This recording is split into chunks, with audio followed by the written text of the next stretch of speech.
Cristiano রোনালদোর ছেলে Cristiano জুনিয়রকে নিয়ে রীতিমতো কাড়াকাড়িতে নেমেছে বিশ্বের বিভিন্ন নামিদামি ক্লাবগুলো।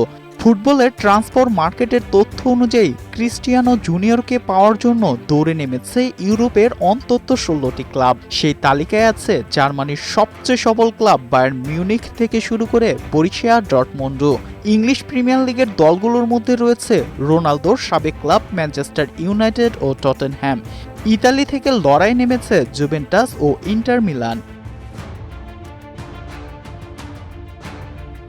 গত মঙ্গলবার ৮ দেশের অংশগ্রহণে শুরু হয় ভালকোতো মার্কোভিচ ফুটবল টুর্নামেন্ট। ছোটদের এই টুর্নামেন্টে অংশ নেন পর্তুগিজ ফুটবল তারকা ক্রিস্টিয়ানো রোনালদোর ছেলে ক্রিস্টিয়ানো জুনিয়র।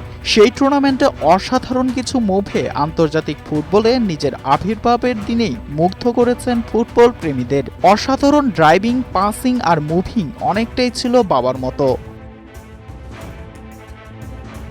ক্রিস্টিয়ানো জুনিয়রের আন্তর্জাতিক ফুটবলের আবির্ভাব অনেকটা বাবার মতোই।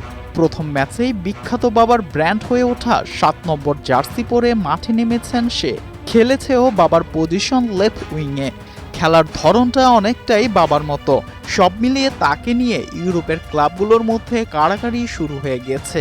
কে জানে শেষ পর্যন্ত সেই লড়াইয়ে কোন দল জিতে।